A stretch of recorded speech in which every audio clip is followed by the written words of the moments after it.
Well, Mel, welcome to the Hill Capital Summit. It's super excited to have you today. First time at Hill? Yes, first time in Minnesota, actually. No, you kind of sound Minnesota. I'm from Wisconsin. We all share the same amount of ooftas and you betchas. And that thing where we say yes, but we go like, no, yeah, you know, and yeah, no, yeah. Like, I do that too. Some of that is out there. It's like, yeah, yeah. Like, yes, no, yes. Like, that's hilarious. And so, if you pitched before, Pitched at the Chippewa Falls Economic Summit, the bear one, and then I had won that one, which this is my prize thing. So I started off that one super nervous and now getting a prize to at a pitch competition to do another pitch competition is like your prize for not drowning is going swimming. Congratulations. yeah. I didn't expect to win though, because I've done so many different things and I'm just chronically not a winner. Like that's, I kind of identify as coming really, really close, but like never ever winning. But I had met the people from the Chippewa Falls one through the governor's race, business plan race in Wisconsin.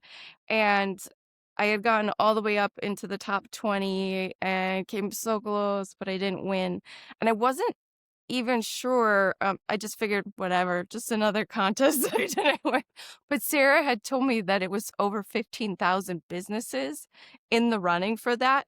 And I thought, oh my God, I might have a shot at something. Like, does it feel good though that you won that? it Think about feels, 15,000. Like you are one in 15,000.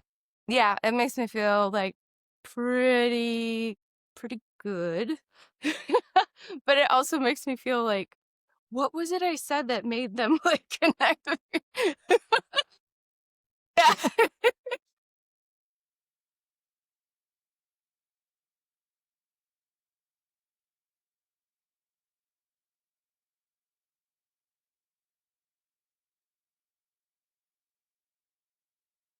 This is really, really tricky because I don't watch a ton of movies, but I do love historical dramas and I am a huge lover of children's books and picture books. So I think, so we were talking about the fried egg thing with my dome house, that I want to have a dome house, a monodome, paint it yellow, and then when it snows, it looks like a fried egg. Well, that comes from the end of Cloudy with a Chance of Meatballs, that a fried egg actually lands on top of a house. So that's where it comes from. So I'm going to say Cloudy with a Chance of Meatballs so that my house becomes a reality. And then an actor who plays me, who's got red hair.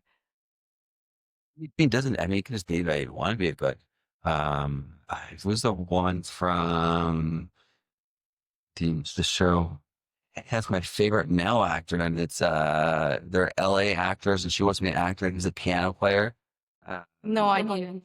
Emma Stone. Oh, yeah, I do love her. Okay, yeah.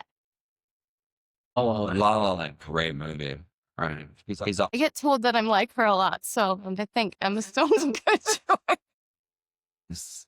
Cloud of a Chance of Meatballs. What a movie to reference to.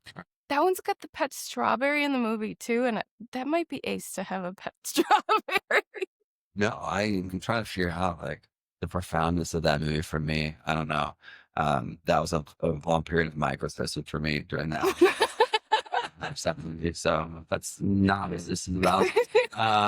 Wonderful. So if we weren't, living in, the dream that you have right now, which is your company, but my question really comes back to is, what is your company? What does it do? Can you give me your pitch for the Capital event so I can understand a little bit more about you and the business? So my pitch starts off with the best sentence ever, and I'm just gonna say it. So what does pink elephants, camels, mermaids, cacti, and medieval knights have in common? And the answer is they all wash cars, because we are a car wash marketing company. And we get to work with some really fun brands, but what we found is a lot of these car washes do not have good marketing. And so it's our job to bring them the tools or the help they need to bring their company and their mascots and put them on the map in front of people. So that's what we do. I met, so those are all mascots of car washing company. Yes. There is, because I met this company once and their name was Purple Gorilla. Yes. And I'm like sitting there, I'm like, did you name this? Well, you probably know the pink elephant one. Yeah. So that one is really super interesting because the person who invented that logo, her name is Bee Haverford, and she is the first woman industrial designer to have ever gotten credit for her actual work. And so one of the things that was, and this was before I ever thought that I would work in the car wash industry, that she had developed this logo and as part of the car wash thing. And then for me to be able to go work on this brand later, I had learned about it in school and it was just like, felt like a very full circle moment. So if you go to their website, you'll see what their new pink elephant looks like. It's traditionally that old, like cartoony style, which is kind of terrifying. It doesn't translate well anymore. But the new one is so cute. And so we're making stuffed animals and coins and all sorts of things and piggy banks based on this adorable pink elephant.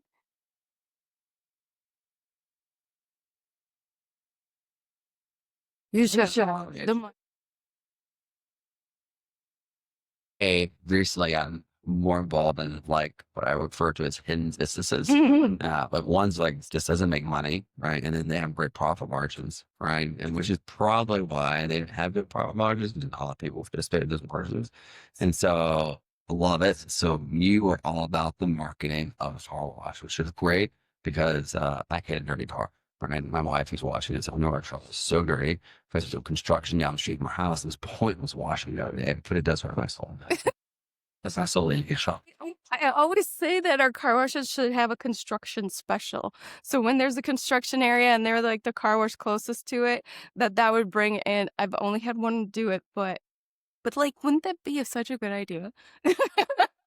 The company or the local government should compensate us for our Yeah. I should be paying for my vehicle. All vehicles must be clean, shiny cars. 4 score and 7 shiny cars. So you seem very passionate about what you do, right? It does make sense that you're marketing. You extract marketing from your personality, I feel like. And so if you weren't doing that and you weren't, working out with Cole, and Pink Health, where's Mel? What universe, what job do you do that's not this? I went to school for art. Before that, I was in the Navy. Yeah, I've had a lot of different jobs. I've worked in automotive and children's apparel. I used to make clothing for kids. So if you ever seen like Alabama princesses or stuff like that, like I did a lot of those in my lifetime. Um, but my very most favorite thing to do in the world is to paint and draw. And I have a full collection, a series of paintings. But like what I love doing when I'm not working at work is I draw and I paint like all the time. I'm working on a Christmas children's book right now, but I only do it for my family. I would really like to eventually publish something and have something out in the world. But nothing really makes me happier than when I do that. And I miss that design and drawing and art element now that I have to like be a leader and run meetings and like go talk to people all the time. I'm most comfortable behind the computer. I'm most comfortable behind a pencil. I mean, but that's great. I'm actually hopefully gonna publish a book in 3 months if I can finish it. So like putting something of your artwork out there will be super awesome. I'm sure you make a great children's book. That's great. You read the name. I was in the Marine. Oh, I can see that. Yes. Can't get away from it. Even like what seemed like a decade later. So, I always tease like you can pick up the Navy people right away because we're all chubby because it has the higher weight limit. So you can be like, because I definitely chose the Navy because of the higher weight limit. I'm like, way less push-ups. I mean, and less push-ups and no pull-ups was, and I'm like, that's for me. I had to again. I had to an ASS. Yeah, why? Oh, it's just, Marine Corps is like really teaching how to like break stuff and invade countries. But really don't walk away with jobs feels. All right. I think For you. I was in the US Recon. So I was Oh, okay. I programs that and all that. The CTR. So my specialization was Morse code, which I use all the time. But I mean, for real, it did set I did set the foundation for coding. So I guess it did like get me because we one of our marketing phases, I built out a website platform. So it's a drag and drop a website editor, and we have a social media platform, like all these different, we refer to them as our labs. So they're these SaaS elements and they all work together as a tech stack or independently as tools. So That's great. I mean, yeah. I mean, the military did teach me, the Marine Corps taught me that failure is not an option, which it makes me a great entrepreneur because I just don't know how to quit.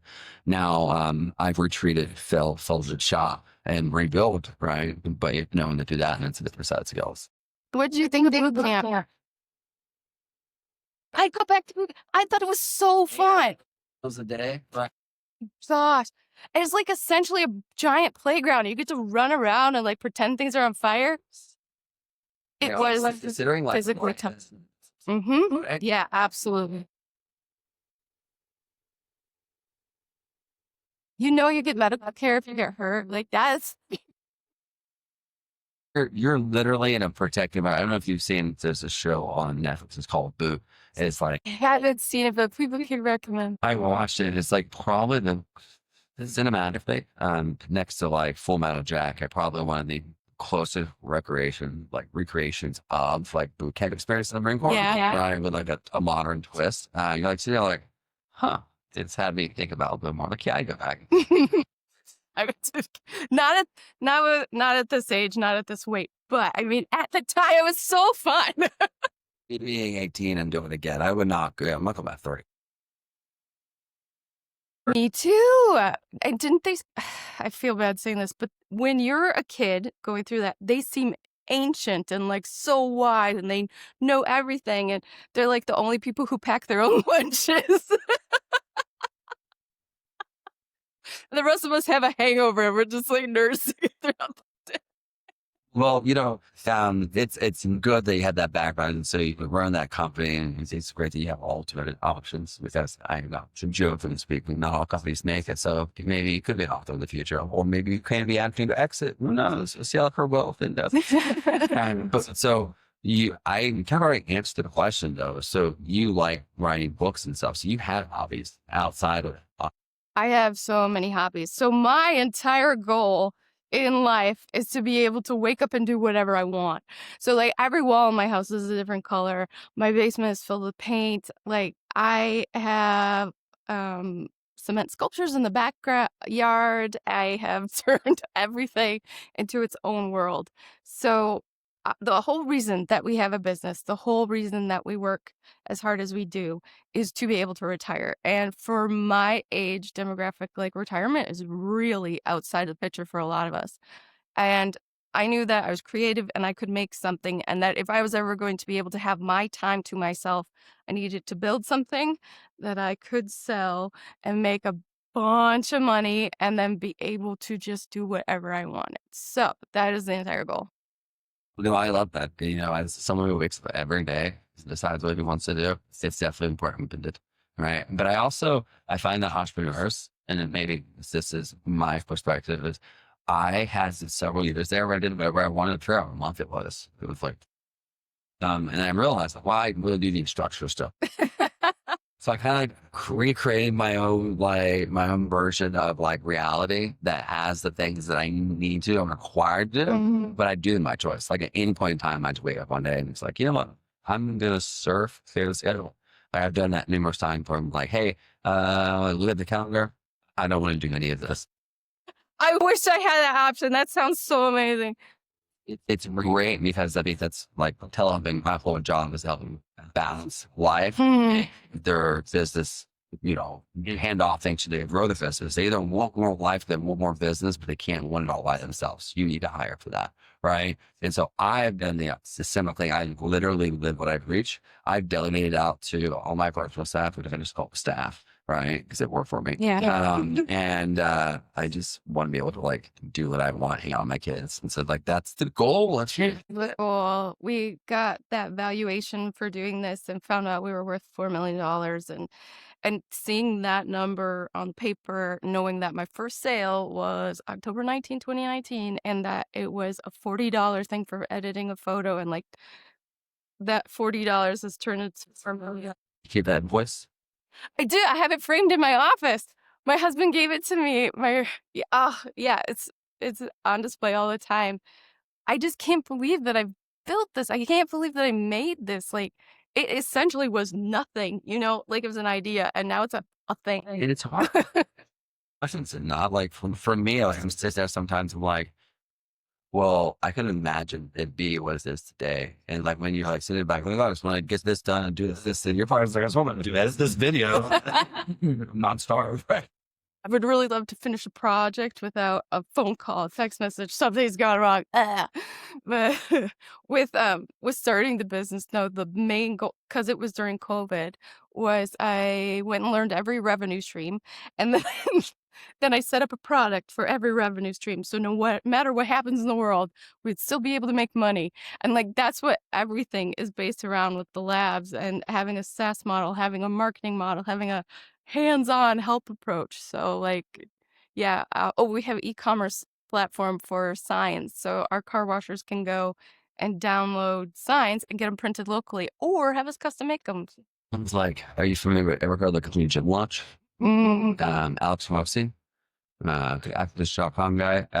He basically was that. He was a bolt-on scale your gym business. Okay. Like you walk in all in one and get it done. It's inspired other very reputable models as well. Now that he's built a $1 billion enterprise out of it. So it sounds like you're going to be the car washing first. Would love to be able to have that bunch of solutions, works super great for car washes, and can be brought to other models and industries. With car wash owners, they tend to have a secondary business. Lots of times it's storage or pet washes or what's another one? Construction. That's a huge part of it. So I've found like success in some of these other ones. Detailing has been growing all the time. Water treatment, and there's good money in those ones. So Well, if you're looking at someone, much like you'd be looking back at the old you, and you're going to give that person advice, like what would be the advice that you gave? If someone's like, now I would love to like be out. Like I want to be an entrepreneur who's like, create my own existence and do what I want to do. What would be your advice to them? So I would say a couple different things. Find an industry that you don't think is boring. A lot of the industries I worked in, I would learn them so quickly, and then I would be extremely bored in just a couple of months. And with car washing, there's chemistry, there's construction, there's water treatment. There's so many different facets to it that I feel like I've never learned it all. The other thing would be, how people with entrepreneurs are always saying, do a niche, blah, blah, blah, blah. And you're like, whatever. We hear this all the time. For real, that works. Choose one that is got good money, and the money is people pay their bills on time and ahead of time, and like one where the money is actually moving. So I would look at the different sorts of industries in the world, make sure they have their own trade show. And that sounds really stupid, but there is for real a car wash trade show internationally, nationally, and like regionally. Find something that has those things, because then you have a community, then you have people you can learn from, and then you have a set demographic to advertise to and grow in. You really, right? Yes. So I tell people all the time, like, just shocking with a portfolio how many gas pay and the owns this. I'm like, well, the reality is that by both I think are great ideas. You do have, I'm going to stay true to my advice. You have to pick. You have to.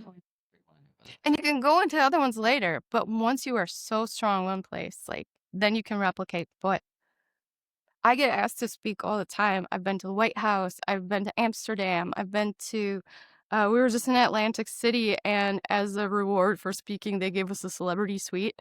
And me and my husband, like, we don't come from money. I'm a farm kid. And we get in the room, and I've never been in a hotel room that has rooms to it. And so there's like a living room and a bedroom. there's 2 bathrooms in a hotel room. Like, it was so exciting. We're like, it keeps going. It's incredible story. I'm really excited to have you on for a full episode in the near future. I want to pull back so you in the layers that it is your business and yourself. Okay. Right. And so, but thank you so good luck today at the Hill Battle event. Your award for pitching well is to pitch more. And that is literally an entrepreneur. Right? You're raising money. It sounds like you raising some rounds is definitely your future. So Thank you so much. I really appreciate it. thank you for watching The Face. It's entrepreneurs are people too. Please like, subscribe, and follow us on YouTube, LinkedIn, and Spotify so you do not miss any of our content just like today. We really appreciate you being one of our viewers and see you soon.